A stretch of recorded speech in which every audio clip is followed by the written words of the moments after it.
these things to myself. Guys, why'd you let me unlock Lyon? Look at me saying that like you guys actually had a choice. I technically already had this recorded by the time you guys even started seeing the Lagged Out Ruins videos. I don't know, I just kind of wanted to give it a shot. I was like, you know, I don't think I ever unlocked Lyon in my actual cartridge, because I never thought it would be actually fun to go through this 3 times. But, you know, just to kind of do something that I don't think I've ever done before, and to kind of show off a new unit, I think was kind of worth it. But yeah, welcome to the final session of Fire Emblem with Sacred Stones. This will not be a very long session, we're only doing 1 battle. And while I have been hyping this battle up to be the hardest map battle, it's still, like, not even close to the competition of Lagged Out Ruins. Let's just be real here. So, we're going to check it out. We're going to see what's going to happen here, and hopefully have a good time. Here we are at Melkaen Coast. Now, the first thing I want to see is if we have to deal with... Oh my god, we don't. We do not have to deal with fog, which actually does have a % chance of happening here. And I think the chance is honestly really good for it to happen too, so... not gonna lie, we kind of lucked out here. But, you know, it's still gonna be challenging. It's pretty much all promoted units, much like a map of Lagged Out Ruins, but... it's still nothing really to worry about. It's pretty simple. Looks like we have like different waves of monsters, and honestly, as long as we take out each wave one at a time, we'll be fine. But yeah, I did actually talk about doing something special for this last map, and I'm going to be using all of the characters. Well, not all of them, because I have to bench one of them, unfortunately. But I'm basically going to be using all of the creature campaign characters, so all of the characters we've unlocked in the Tower of Volney and Lagged Out Ruins, they will all be used here. So we're going to use Lyon. I guess very quickly I'll talk about Lyon. Now his stats honestly probably look a lot better than they should. Because for a lot of these characters I actually did take the liberty to use some... stat increasing items on them. I had a lot of gold after doing Lagged Out Ruins 3 times. I had like over 400,000 gold, so I just kind of went hog wild and bought a bunch of stat increasing items and just kind of used them on these characters because I knew I'd be taking on a challenge like this. But I'll very quickly show off Lyon's base stats when you get him at level 14. And aside from magic and maybe his defenses, Lyon's really not that great, but his speed has been increased significantly.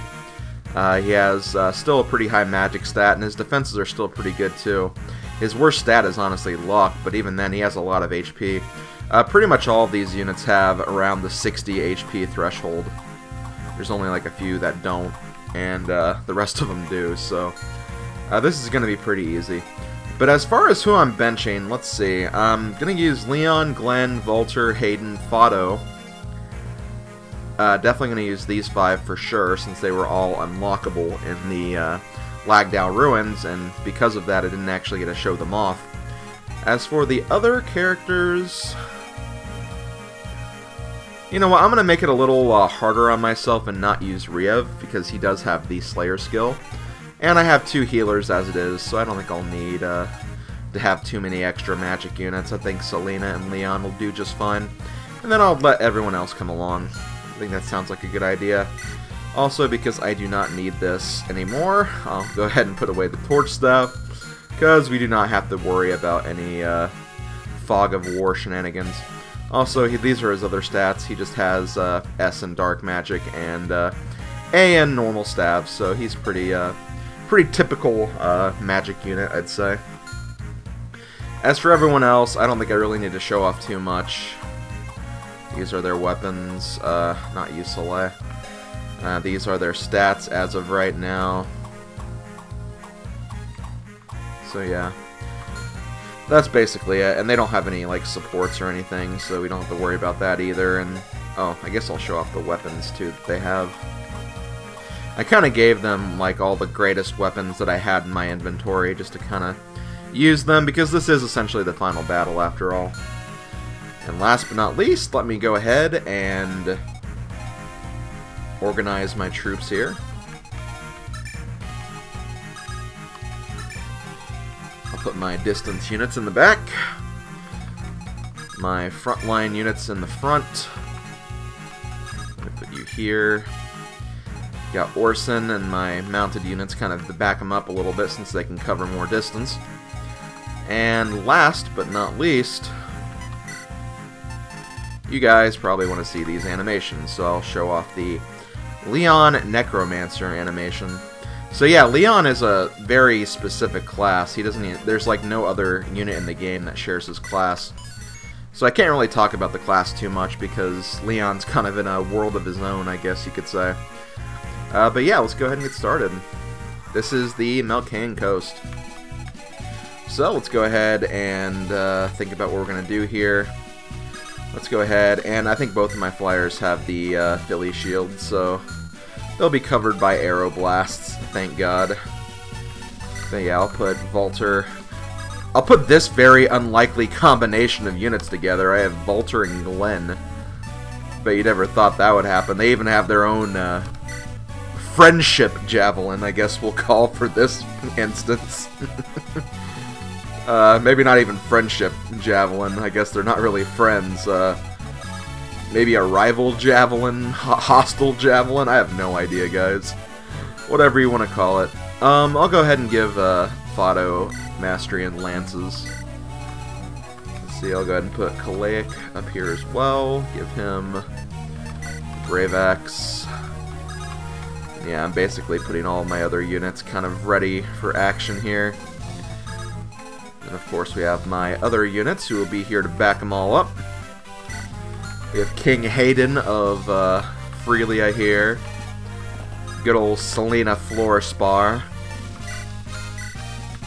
We have even Queen Ismare. A lot of people who actually died in the main storyline are actually back to party, which is kind of cool. Also worth mentioning is that Lyon does have this very specific magic tome, which can never run out of uses. Naglfar. I don't know how to pronounce that. I guess it would be Naglfar. Oh, he can also summon too, which is kind of interesting. He can summon his own phantoms. So I guess he is kind of like the summoner class, I guess. His own brand of the summoner class, anyway. And I don't care about you. Oh wow, these guys can actually climb mountains? That's kind of interesting. Well, here we go. Let's fight these guys. And yes, you know what? Just for you guys, I'll put all animations on. Why not? This is the last chapter of the game. You guys deserve to see some critical hits, I think. Hopefully we'll get the critical hit with Lyon. I don't know how good his crit chance will actually be. I wanted to give him a Lunatome so he could actually have a better chance at getting a crit, but I actually do not have any money for that, so I guess I'm not doing that after all. But it's okay. It's fine. We'll live, I guess. This is not a good chance for the Phantom, but he got some damage in, I suppose. Let's go ahead and pay a little visit to these guys down here. We got the Javelin. We got Glenn. Unfortunately, he was another unit that unfortunately passed away during the conflict. The main conflict of the game. I'm not going to really worry about spoilers too much, because, I mean, you guys should be aware of what happened. This is, like, the final extra videos of the playthrough, so I really shouldn't have to worry about spoilers at all, honestly. But yeah, let's go ahead and see Lyon in action with his Naglfar. Now, he does a lot of damage. Extremely high damage.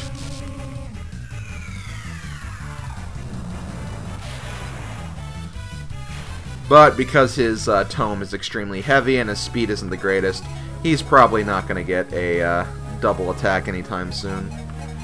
Let's see, we got Spider Boy over here. I'm not too worried about Spider Boy, honestly. I'll go ahead and put my melee units kind of in front.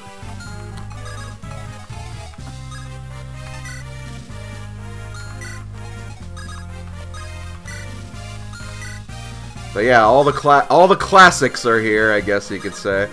I guess I'll have King Hayden and Queen Ismare kind of go over here, kind of inspect what's going on in the other side of the map.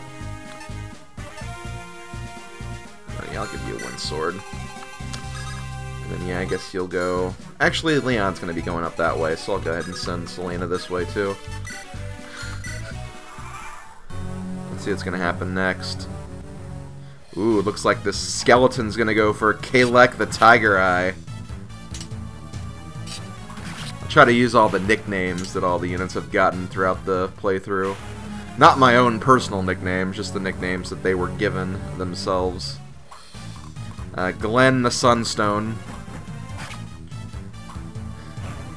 Good old Glenn the Sunstone. But yeah, I'm really not too worried about any of my units dying, because one thing I have noticed about all of the creature campaign units that you get is, like I said before, they have pretty high defenses. Like, they have poor everything else, but generally their defenses and resistances are pretty high considering.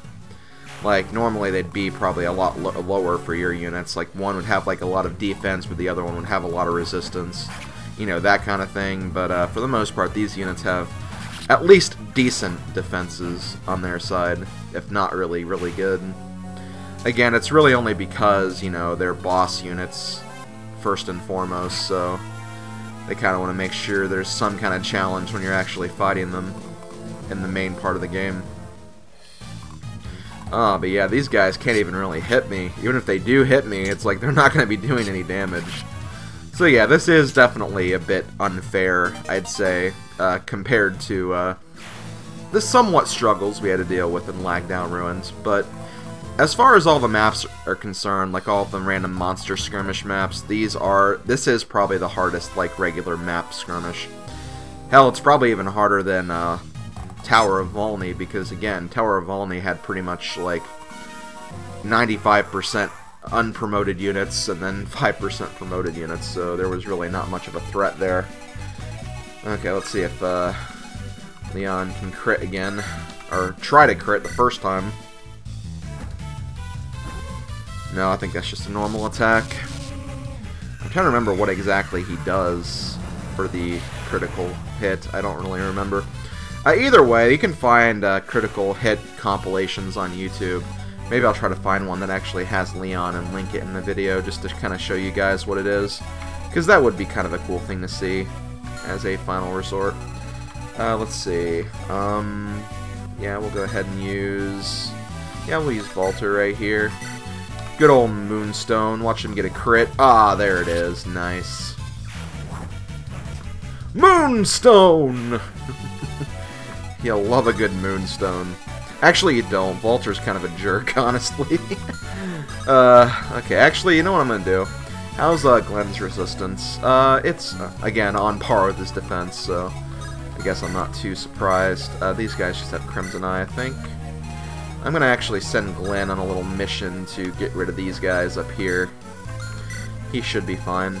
Let's check out some of these units, actually. Let's see some Thimble Vetter, actually. I don't think we've seen a whole lot of this attack. Pretty much an Icelandic Storm. Oh, and she gets a crit, too. Good job, Selena. I don't think she even used Thimble Vetter in the playthrough, because I think she only had, like, it was probably Elfire at the time. I think she also had a bolting spell. Ismare, can you kill this guy? Not if I do this, but that's actually fine. This guy actually has a rune sword. So actually, you know what? Oh wait, no, I didn't give her any other blades. I thought I gave her, like, all 3 of the elemental swords, but I guess not. Either way, let's go ahead and show this off. Yeah, the elemental swords, they cannot crit from a distance. But when you're up close and personal, yeah, they'll crit, just like any normal sword, so... they don't have any unique animations, though, as far as I'm concerned. So let's go ahead and see the crit animation here. Yep, there we go. Good job, King Hayden. Saw no action in the actual game. He kind of just sat back in his castle the whole time. But you know what? I mean, if he can do that, that's at least something. He at least did something in this creature campaign, anyway. I'm gonna see if I can take care of these guys with just the Phantom. Probably not. Yeah, because 49's not gonna hit very much at all. Who has the lowest speed? 22, 20... you guys do. What about lowest defense? 19, 20, 19. So I can either go... I guess Orson, I'll put you here. Kind of weird to see Orson kind of stick to the forest, but whatever. Okay, go ahead and put...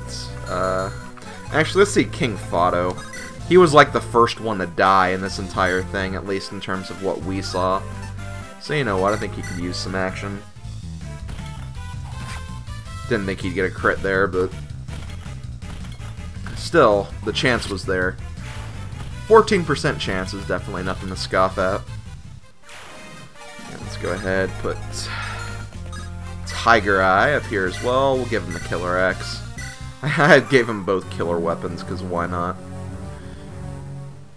Ooh, we got a Zanbato. Not gonna do anything, though. King Hayden is too strong. Oh, he's gonna actually go for him, too. Geez, a Horse Slayer as well? They were out to get King Hayden. They knew he was gonna come this way. But yeah, as you can tell, I'm not really worrying about like these super effective weapons too much. Again, kind of because I have like full HP, so if I take a lot of damage, I should still be fine. Oh! King Fado getting a crit now. Nice job, Fado. You and your giant battle axe. Phantom is still going strong. Oh my god, this Phantom, though. This Phantom is doing some really good work. Can we get another crit? We have another chance. He'll still kill him, obviously, but still, a crit would be nice. It's fine. Okay. What else do we got? But yeah, this is pretty much all this battle is. It's nothing really that spectacular, so I'm not exactly ending on like the greatest of notes, I will admit, but you know. I wanted to show off everything this game had to offer, and I think I did a very good job of doing so. There's like very little I didn't really get to discuss. I guess I could use like the rest of this video to kind of talk about some things that I didn't really go over in the main part of the project, just to kind of, I guess, try to give closure to all the other things. So, you guys, obviously, if you've never played this game anyway, you've obviously seen the story, or the result of the story, basically chapter 16 through the end of the game, through not Elliewood, oh my god, Fire Emblem 7 again. You obviously saw it through Ephraim's eyes. You know, that part of the game kind of focused a lot on Ephraim, at least in terms of what I was going for anyway. But if you actually choose Eirika's route early on and continue on with that path, you'll actually get some very key differences, especially with Lyon, I feel like. And one of the main reasons why I chose Ephraim's path compared to Eirika's, at least for that part of the game, is because I really, really hate with what they did to Eirika's side of the story. Because, you know, with Ephraim, you kind of see the complexity of Lyon a little bit. How he, like, you know, he wants to be better than Ephraim. He thrives to be better than Ephraim. To kind of, you know, help his nation. And just kind of be, like, the best king his nation can actually get. And, you know, you see that, like, that's the reason why he went with the Demon King, why he wanted to use his powers and everything. And, you know, it was kind of a cool thing, maybe a little cliched in some parts, I guess. Heck, even the way he kind of took the the Sacred Stone from Ephraim was kind of cheesy. How just like, oh, I stole it, it's mine now, you can't move. But I really, really hate what they did with Eirika, because essentially in Eirika's route, what happens is that Lyon is, like, trying to be good. He's trying to, like, convince Eirika that he's still good, that he's trying to fight the Demon King with all he can. And, you know, while I do kind of like that aspect of it, one crucial scene basically ends with And, you know, this is just a very, very loose interpretation of the scene. Obviously, it's probably shown a lot better than I'm actually going to be describing it myself, but it's basically, Eirika, give me the stone, I'm good now. And she's like, "K." Then she gives the stone to Lyon, and then Leon's like, "Ha ha ha ha, I got the stone," and then he breaks it. Which, I always hated that. Maybe I just hated it because of that whole scene and how, like, you know, he actually tricked her and everything. But I think it's really just kind of a bad move for Eirika. Like, I don't understand why Eirika did that. She should have been very aware that he was super unstable at that point, and yet she did that anyway. That just, like, really, really made me mad. I don't know. I know a lot of people really hate that scene, too. I know, during the Crystal Star Studio playthrough of this game, they kind of harped on that a lot as well, and how the Ephraim scenes were just a whole lot better in execution, which I do agree with. Like, obviously, I've talked about that pretty much this entire time so far. Also, yeah, those spiders got free. Oh well. I'll just send Lyon back down that way, and he can kind of clean that up a little bit. It's not like these guys are having any issue.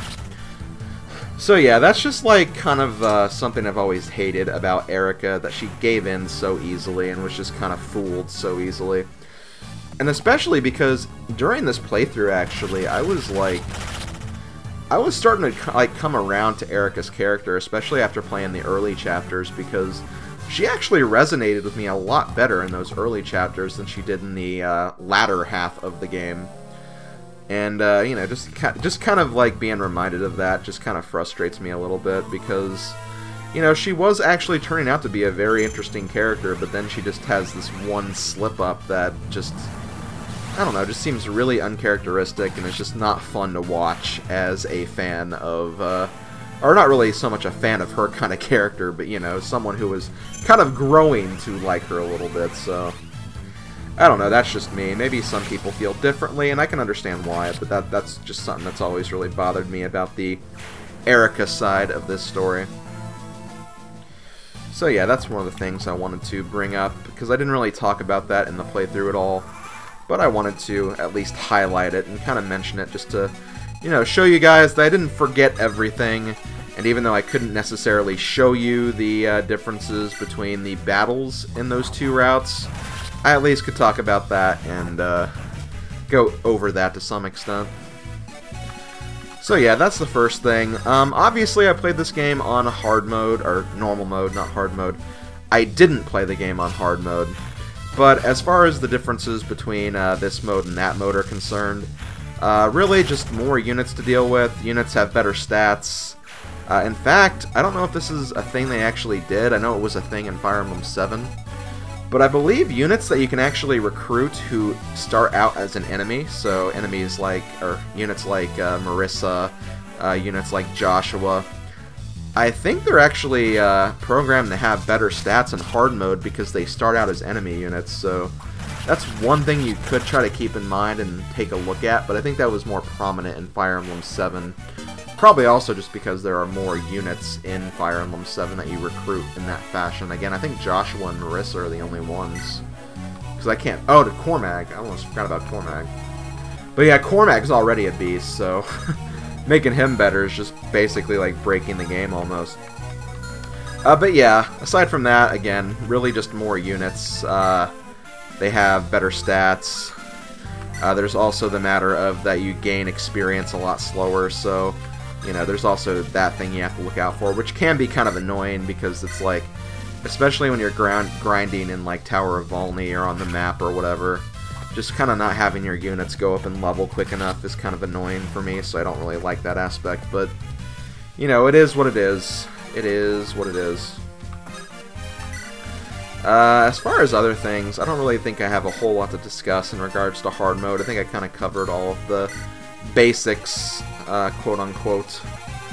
The soundtracks I didn't actually get.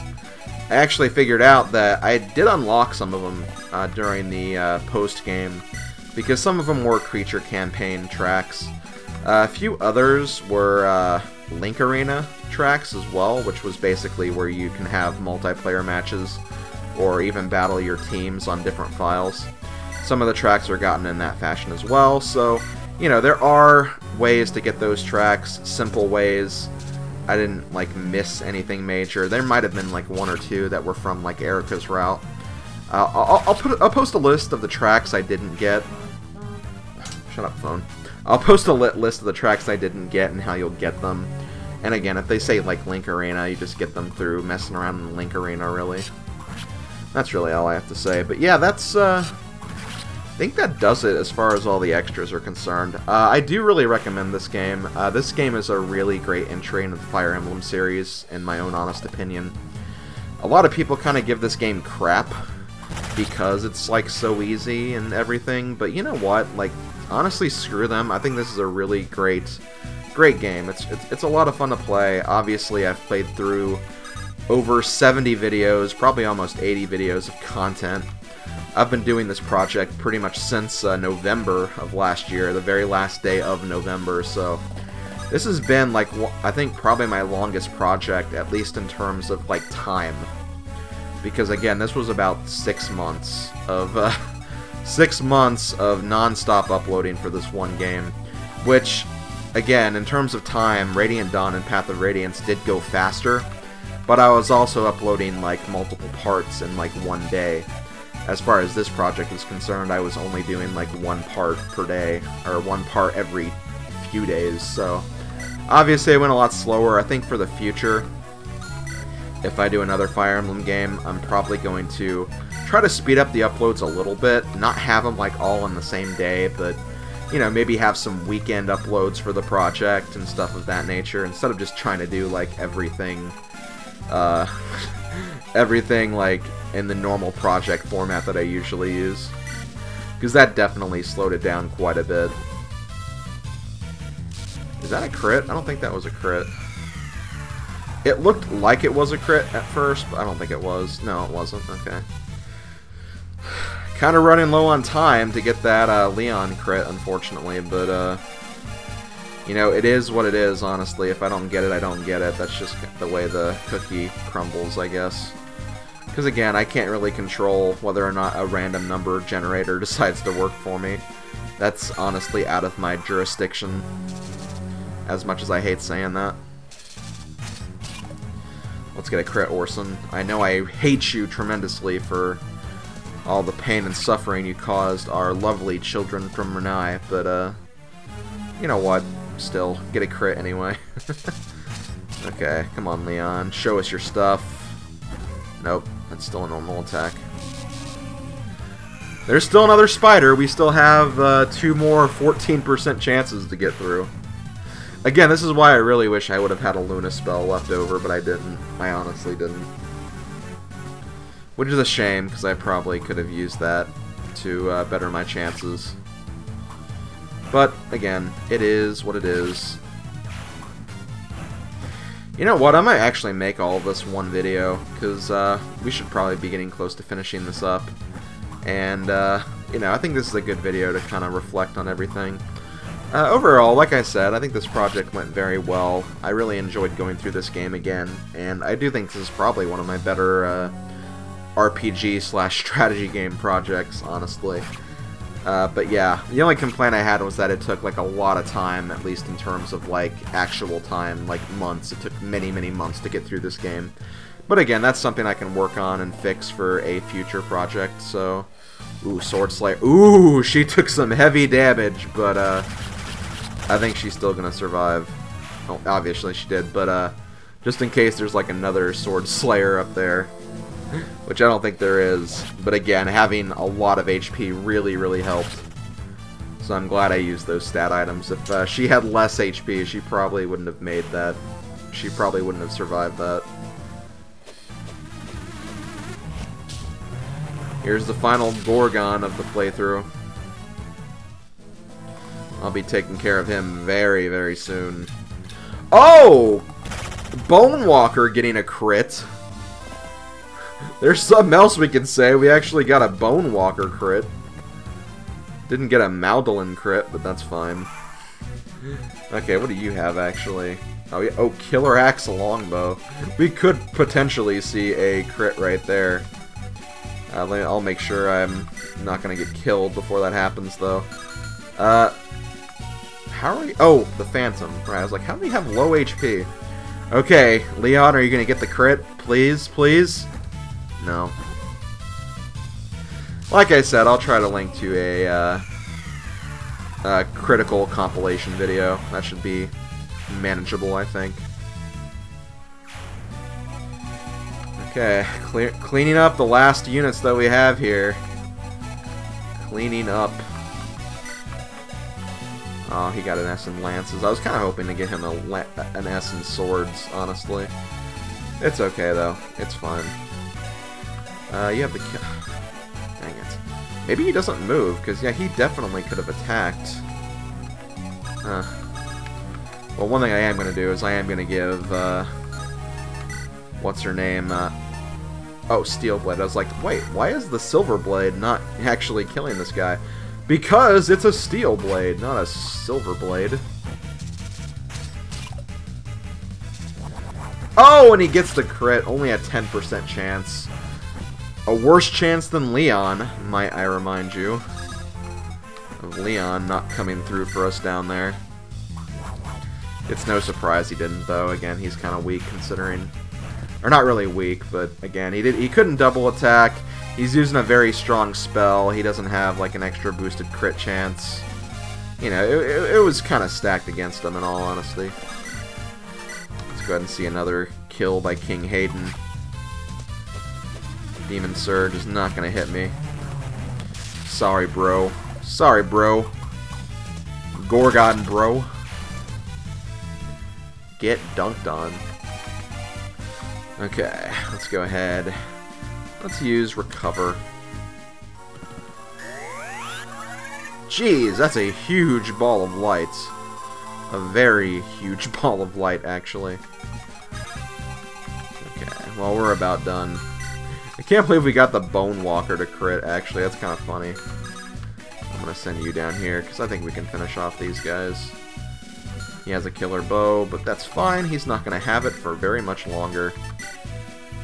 Yep, he's not.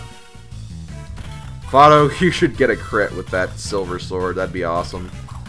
Of course you didn't, though. It was kind of a tall order, and he got a steel axe, too. So I don't know if I'm actually going to continue and try to get max stats with everyone. I mean, as far as I'm concerned, I've done everything there is to do in this game.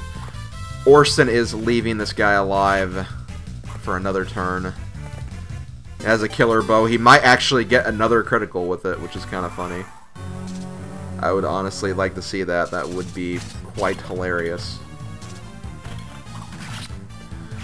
I'd honestly just like to see another crit in general from these monsters.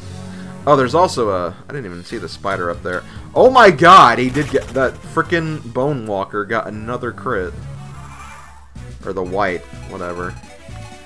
Point is, he got another crit, which is absolutely unbelievable. Also, here is the Fortify Staff. Basically, like I've said before, it heals all allies that are nearby. I think the only one that was really in range was Kalake, but it's a very useful staff, especially for Final Chapter if you're like completely surrounded, or Lagnau Ruins. So, definitely consider making that your next staff if you ever need something to kill. Come on, let us see a critical by a Magdalene. That would be awesome. Nope. Oh, Fado. You killed the boss, which, you know, beats your current record of dying to, like, one of the very first bosses. Actually, he died to Lyon, that's right. Yeah, I think it's actually confirmed that Lyon was the one that killed him, too. Because Lyon was like, ha ha ha, I killed your father, I'm an asshole. Something to that degree, anyway. Oh yeah, I forgot. I gave Orson the rune sword. Oh, and the light brand, actually.